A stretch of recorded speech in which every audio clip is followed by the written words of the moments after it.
Good afternoon, everyone. I hope everybody's having a great Monday so far. Uh, Beautiful Monday. Definitely, the weather here. It's not changing. It's not going anywhere. But I am going to take this any day. Hopefully everybody's doing well this Monday, and happy Monday for everyone that is watching this video.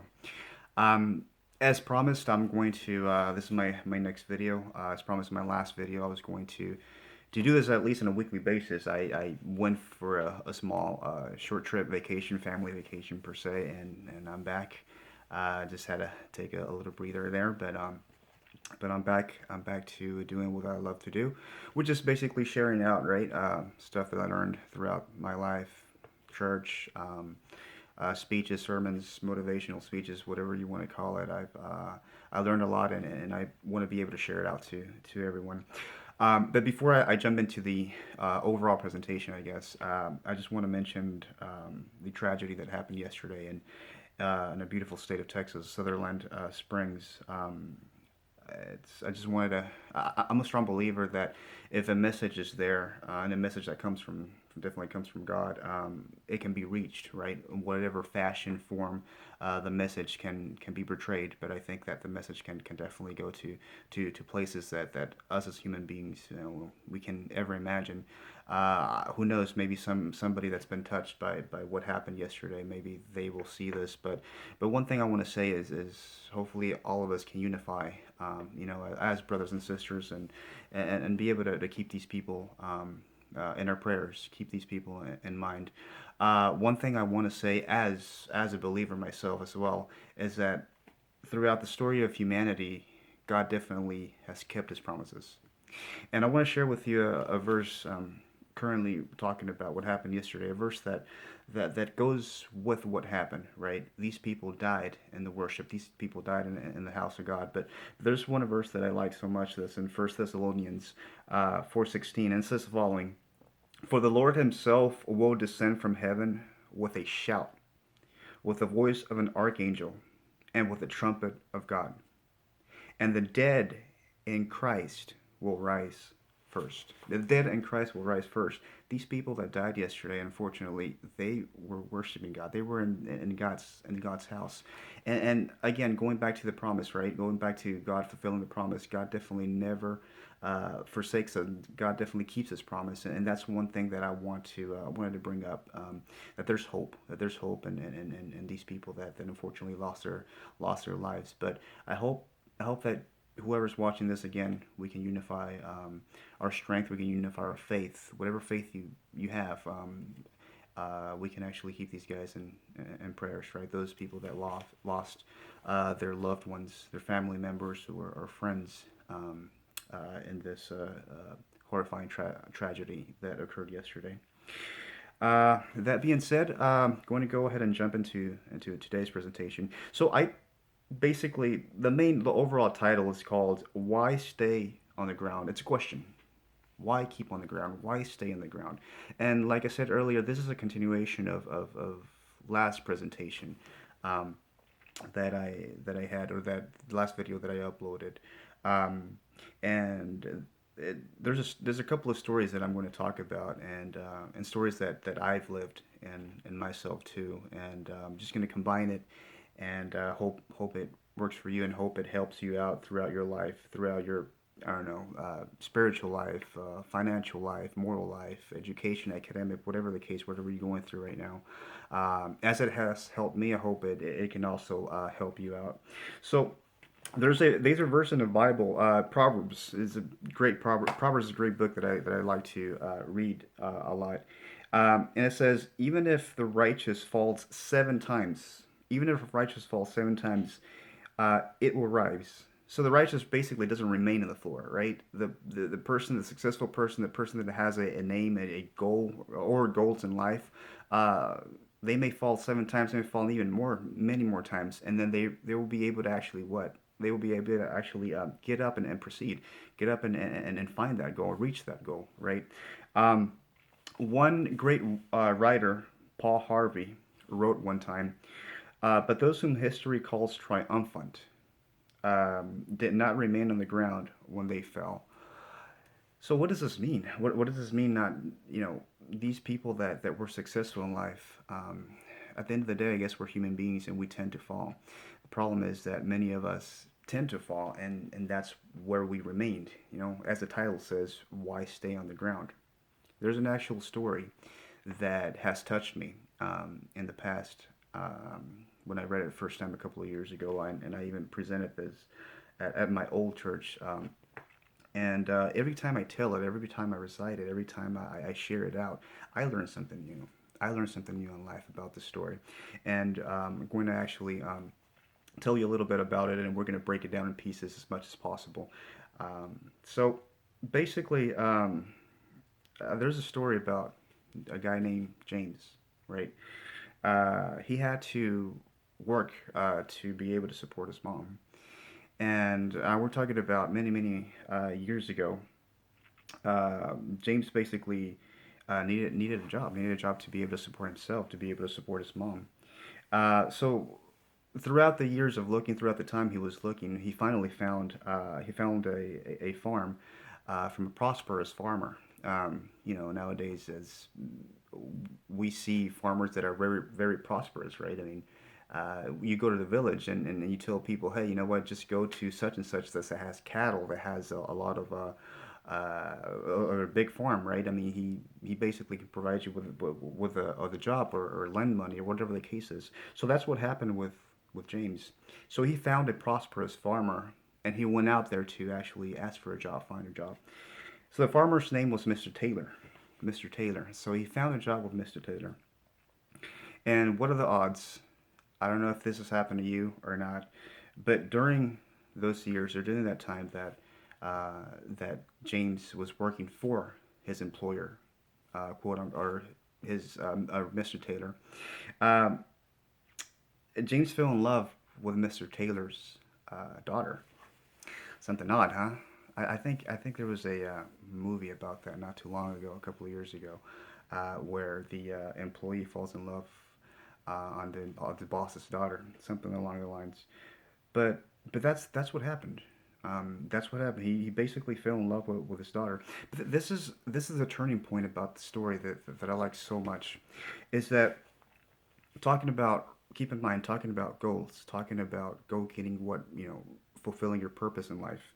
Um, James basically went up to Mr. Taylor and he admitted, and not only he admitted, but he actually asked permission. This is what I like, and I guess I can step a little bit outside of for a minute and talk about something else. So he asked permission to Mr. Taylor to actually start seeing his daughter. Because in his mind, his ultimate goal was he was going to work his butt off. He was going to do everything that he could to actually one day marry her. It takes, I guess it takes guts, right? But it takes a conviction. It takes a greater power to be able to do that. And that was his main goal. But what I was gonna do, what I was gonna say is stepping out the story for a little bit, is that he actually asked permission. Man, how the times have changed, right? How many of you guys actually are guys, right? Guys, how many of you we go to, or those who are dating or started to date or whatever the case, we really don't see this anymore, right? I mean, the times have definitely changed, and nobody really asks parents anymore, hey, can I date your daughter? You know, and it just happens automatically. But anyway, I guess that can be a different topic for a different day. But I like that chivalry. Chivalry was big back then, right? And that's what I like. I'm a guy from that has keeps tries to keep old school values and stories like these. I like it, you know, because chivalry is still somehow still alive. And I hope that those guys that are looking or watching this video, I hope we can relate, you know, one day about this. Going to ask the parents, hey, I'm in love with your daughter. I will be able to. I want to date her. Can I have that permission or that blessing from you? Going back to the story, that's what James did. James went up to Mr. Taylor and he was open minded. He was open. He opened his heart and told him, "Hey, I'm really in love with your daughter. Regardless if I'm just an employee, regardless if I'm just working for you, right? I love your daughter and I would like to. I have plans. I have plans, and these are the plans, and I'm going to do everything that I can to be able to fulfill that. To be able to fulfill that purpose, because my major purpose is to one day marry your daughter." The first time that I read the story, as human nature, um, the first thing that came to mind is the thought, or Mr. Taylor's reaction, right? Because if you would see something like this today, and now in today's society where everything is just turned upside down, everything is just so fictional, right? I was thinking about the reaction of Mr. Taylor, what he actually thought about in that moment, right? I mean, somebody that's working for me, somebody that's needing my help, and then this guy wants to date my daughter and he wants to marry. What, those things can come easily, can come to anybody's mind.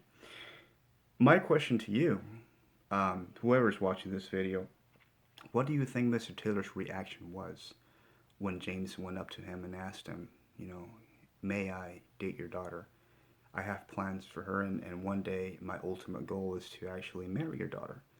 What is your first reaction? What do you think Mr. Taylor said, or how he reacted? Um, these are the words the story keeps on saying, and these are the words that Mr. Taylor said. First off, what can you offer my daughter? Mr. Taylor replied, you have no money, you have no reputation, you have no future. I, Mr. Taylor, have better plans, have better and major plans for my daughter. I want to pause there for a minute. How many of you guys had goals in life? And how many of you guys how many of us can relate to this story? I mean, probably we were told, and maybe not directly or indirectly, we were probably told that we don't have potential, we don't have anything. Somebody's trying to belittle us. Somebody's trying to say you can't do X, Y, and Z, right? And you have your potential. You have your goals. You have your overall prospect in mind, but you're immediately shut down, right? By single words like these. What did the verse say? Proverbs. I'm going to read it again. Proverbs 24:16. Even the righteous fall 7 times, but do they remain on the floor? It says it will rise. Human nature, of course, anybody going through the same situation, even though James had overall purpose and a goal in life, he felt bad. I mean, it's anybody that can tell you that I would have felt bad too. So he felt bad. The story keeps on saying, humiliated by what Mr. Taylor said, James picked up his belongings and left. He basically left. But here comes the main thing. Remember the goals that he had, right? That conviction, that overall power that he felt inside by accomplishing that goal, by keeping that goal, and doing whatever he can, whatever he is in his possession to be able to actually achieve that goal. One day, the years, as the story keeps on saying, the years passed.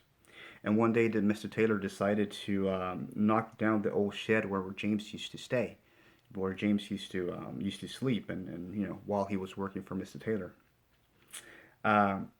It was a huge surprise, and this is where I want you to actually analyze, and we'll break it down a little bit more. But this is where I would say the climax of the story comes in. As Mr. Taylor was cleaning up the shed where James used to be, and this is, we're talking about years after this happened, years after James just left. Um, Basically, the story keeps on saying that as Mr. Taylor was cleaning up the shed, he found a great surprise. So the story says that James used to keep a name tag close to where he was sleeping, his bed. It doesn't say what, most likely it was a bed or a bunk bed or whatever, but he used to keep a name tag, right? To his surprise, to Mr. Taylor's surprise, this is what I like. To Mr. Taylor's surprise, the name on that name tag, it said James A. Garfield. Do you guys know, historians, do you guys know who James A. Garfield was in that moment? James A. Garfield was the 20th president of the United States of North America. The 20th president of the United States of North America. And that's why Mr. Taylor was shocked. The first thing that the story says is that Mr. Taylor just grabbed his head and he was like, my daughter could have been the first woman, or the first lady, I'm sorry, of the United States of America. Cannot think it. To think that that your daughter could have become the first lady of this country. That's what was agonizing. That's what's going on through Mr. Taylor's head throughout I don't know how long. Question that I have to you, and this is where I'm going to break it down. The question that when I shared this to when I first presented this a couple of years ago, I actually asked this question: what was Mr. Taylor's mistake? What was wrong with him? Why did he make that assumption, right, or that false assumption that he was going to be as he or James was going to be just an employee? What was Mr. Taylor's um, false affirmation per se, or what was his mistake? When I presented this, I got a couple of different answers, and again, these are not right or wrong answers. These are just these are just answers to fulfill, answers that probably has happened to your life, and you sharing out what you've experienced or what made you overcome these obstacles. But what was Mr. Taylor's mistake? Um, Couple of answers that I got from other people. Here's one good one that one of my friends shared as I was presenting. Poor judgment from Mr. Taylor's end. Yeah, I would definitely say poor judgment. He judged bad. I mean, human nature, right? Sometimes we just judge whatever we think, whatever is in the point of our tongues. That's what we spit out.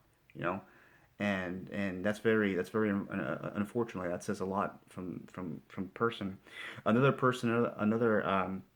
friend when I was presenting said Mr. Taylor practically judged the book by its cover, right? I mean that could be another valid point. Now another thing that somebody else said, this person was Mr. Taylor was a reactive person. I'm going to talk about reactive and proactive. A great writer that I like to read, Stephen Covey, he talks about two kinds of people in this world, being reactive and being proactive. Maybe later on in another video, break it down a little bit about what he says about this. But Mr. Taylor was basically a reactive person, right? He just acted upon what he thought without thinking. Being that word, being impetuous. He was being impetuous. He wasn't thinking about the situation. He just blurted out what he had in mind. Now, to help out, and better answer that question, Mr. Taylor was not wrong at the moment because James was a nobody basically. At the moment, he was a nobody. He didn't have money. He didn't possess anything, right? But the thing that overchanged everything is the fact that James had a conviction. James had a plan, and he stuck to that vision. Remember, I'm not sure if was it last. I think it was last video that I said something about many people have a sight, many people are able to see, but not many people have a vision, right? So that was James' vision. James had a vision to one day marry Mr. Taylor's daughter, right? So answering that question, what happened and what was wrong with Mr. Taylor? He was right. Mr. Taylor was right at that moment, right? He was right at that moment. James basically didn't have money. He was right at that moment. But this is the point where I'm trying to get out from, or the main purpose of this story, is that Mr. Taylor thought that James was always, keyword, always. What does the word always mean? Always is forever. Always is never ending, right? So Mr. Taylor thought that James was always going to be a nobody, a person without money, a person that needed help. He thought that James was going to be like that for forever. And that's where the biggest mistake came for Mr. Taylor, right? Going back into the relation and to maybe you can relate, maybe you and I can relate to this story. I don't know what goals you have in mind or what goals you or aspirations you have in life. There's going to be obstacles like these, like what happened to James, that are going to actually be brutally kicking you and beating you up. But look what James did. James didn't actually, like the verse said, he didn't remain on the floor. He actually stood up and did something even bigger to become a president of the United States of America. Um, there's a couple of questions I wanted to ask you. Um, Have you had any? Have you had any recent failures? Have we had any recent failures in the past? Have you been subject to rejection? Right, that word rejection. Have you been subject to rejection by a friend or friends or a group of friends? Have you ever had a moral or spiritual fall or failure? Have you experienced any sentimental disappointment? Uh, Man, I can keep on going, adding and adding and adding, right? But like like Paul Harvey said, but those whom history calls triumphant did not remain on the ground when they fell. James definitely did not remain on the ground when he was told by Mr. Taylor that he's not going to be anybody, that he has better plans for his daughter. He definitely didn't remain on the ground. And he stood up and he lived by his conviction. He lived by what he had as far as attaining that goal and reaching that goal, right? So he did beyond, he went beyond, he beyond that. And he actually did somebody. He became somebody. He became the president, right? He didn't let those words be an obstacle before his overall purpose or his overall goal. There's a story, those footballers, just like myself, or as we call it, soccer, but I guess the real word is football. Football. Um, there's a story that I like a lot from a great soccer player. He was new to his team, and then his teammates came up and they basically told him, I guess they gave him a uh, a warm welcoming, but at the same time, you know, they told him, hey, you know what? If you want to be successful, if you want to be like us, do as we say. You know, and personally, that there, do as we say, there already brings a negative connotation on, and that's just a personal thing. Um, because basically there's a story of Vince Lombardi, and I'm gonna actually tell this in another segment, another story. Again, I have a lot of stories to that it has helped me in the past. There's a story on Vince Lombardi for those of you that like football. This time the American football. This reminds me, Vince Lombardi, and that's the name of the actual trophy, right? The Packers played there were some in some years that they were successful and winning, and they were in a winning streak. One reporter came up to one of the players and asked him, "What's the secret? Why are you guys always winning?" And this is what one of the players said: "Because we don't listen to the media, we don't listen to the people, we don't listen to all the bickering going on. We only live and we play for our coach, which is Vince Lombardi, and that's why the Packers were successful. Now, going back to this great footballer, now soccer, right? Going back to this great soccer player, as far as this, the his teammates were asking him, hey, or telling him, hey, if you want to be successful in this team, you have to say what we do, or do what we say, right? And that right there brings a negative connotation because, and this is just me, because I mean, basically, does he have to submit to what these guys are saying and not the coach overall? And there's different avenues that we can talk about this, but these are the only two words. So the story keeps on saying that he just listened, right? He never said anything. This great footballer, he never said anything. He's just listened. It was like, whatever, right? A couple of things that came to his mind after these his teammates told him, if you want to be like us, you have to do as we say. Confidence and believe in yourself. These are the two main things that he kept, that this great footballer kept in his mind throughout all his career. Confidence and believe in yourself. Couple of specs. Couple of specs that I'm going to talk about. He joined Paris in July, the team Paris, the soccer team Paris in July 2012. During his four-season stay in PSG, he won four consecutive La Ligue 1 titles, three Cup de la Ligue, I guess league titles in France, two Coupe de France, and was the top scorer of League One for 3 seasons. In October of 2015, he became PSG's all-time leading goal scorers. or goal scorer. He finished his PSG career with 156 goals in only 180 competitive matches. So I asked myself, what about if this great footballer were to listen to his teammates? Okay, well, if you want me to, if you guys want me to be successful, well, I guess I have to do what you guys tell me to do. I guess I have to obey what you guys tell me to obey, or or just follow your steps. What would have happened? For those of you that are curious, for those of you that like soccer, I'm sure you guys already know who I'm talking about. This great footballer was Zlatan Ibrahimovic. He kept those words. He kept the main purpose in life. He kept those only two words. Um, well, a couple of words, right? Confidence and believing in yourself. That's what he kept throughout all his career. He didn't listen to anybody else, but he listened to himself. There was something within him that he listened to himself, and he became one of the greatest footballers for that team. So I'm like, where were those guys that were telling him, do as we say if you want to be successful? Where were they, right? Again, I keep on saying this.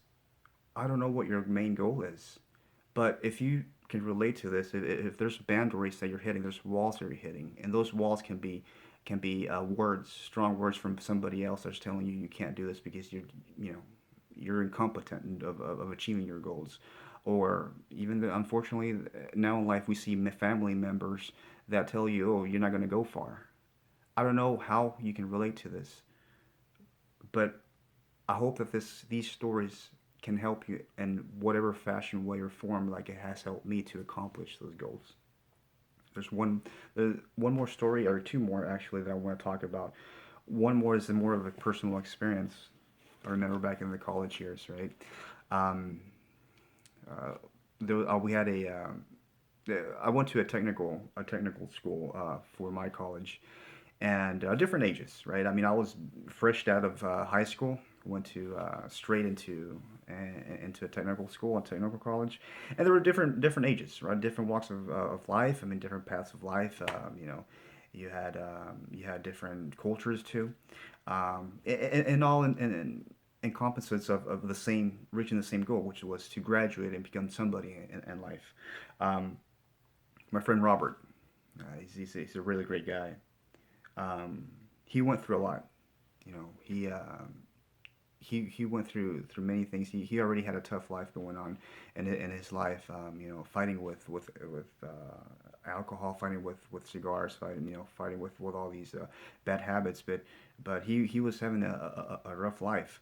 Um, Long story short, he even changed careers. He was in the computer software engineering classes as I was, but he even changed that because he felt that it was a little bit tough, or he was more hands on because he was an electrician. So he changed from software engineering. He went to computer networking, so he can relate a little bit more with that cabling and patching and all that. So he even changed that, right? Long story short, I remember the day of graduation. The guy was 52 years old. I mean, he had kids that were my age. Throughout the struggles, this guy beat all the odds. This guy beat all the negatives, right? He actually stood. He had a conviction of finishing that overall goal, which was graduating one day, and he did it.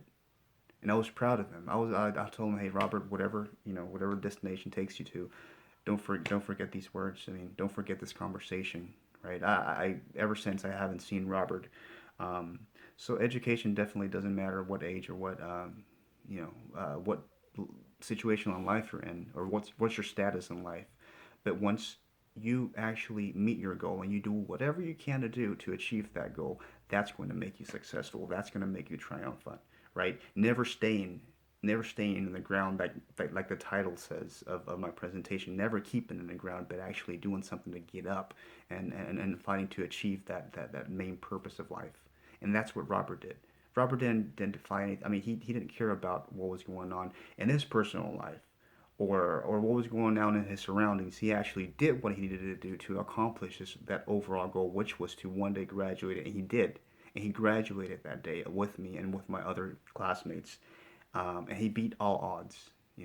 He beat all odds, regardless and despite of all the problems that he had. boom, he did what he needed to do, and that's like I said, as a personal experience that I lived. Um, Again, I'm not sure how you can relate to this, right? I'm not sure how what your goal is, what your overall goal is, but I hope that you can relate to this. One last one. There's hundreds of more examples out there, but one last one that that touched my heart. Before I move on, I like what country singer Jimmy Dean once said. I can't change the direction of the wind, but I can adjust my sails to always reach my destination. Um, there's one story that this happened a couple of years ago, actually, for around the holidays. I don't know if you guys remember Keanu Reeves. He's basically an actor. He did the movie The Matrix and other movies. But in his post in social media, he posted a picture of him, and I'm going to show you really brief here. So as you can see, yes, Keanu Reeves, obviously, but in the background, right? He was basically giving a story of what's going on and what's happening in the background. And this is what he says. This is what he said on this posting. You see these people behind me? Basically, the people that you guys just saw. They are in a rush to go to work and not paying attention to anything. They're just so in a rush to actually get out of a subway, taxi, car, whatever, just to boom, not even say hi, not even say goodbye, just to go to their destination, whatever the destination is. And he keeps on saying sometimes we get so caught up with our daily lives that we forget to take the time out to enjoy the beauty in life. It's like we're zombies. He keeps on saying, look up and take your headphones out. Say hi to someone you see and maybe give a hug to someone who looks like they're hurting. Help out someone. You have to live every day like it's your last day. That's powerful right there. You have to live every day like if it's your last day. What people don't know about me, he says, is that I had depression a couple of years back. I never told anybody about it. I had to fight I had to fight my way out of depression. But this is the secret, and this is where with a powerful impact that changed me, and hopefully it can change too you too. Here's what impacted him the most, or a changer. The person who was holding me back. Remember, keep in mind, this guy was going through depression, right? The only person who was holding me back from my happiness, his happiness, was me. Who was it? It was him. It wasn't anybody else. It wasn't his mom, his dad, his I don't know, fellow workers or fellow stars. I mean, he's a star, but it was himself. He was going through a great depression. He was depressed, but the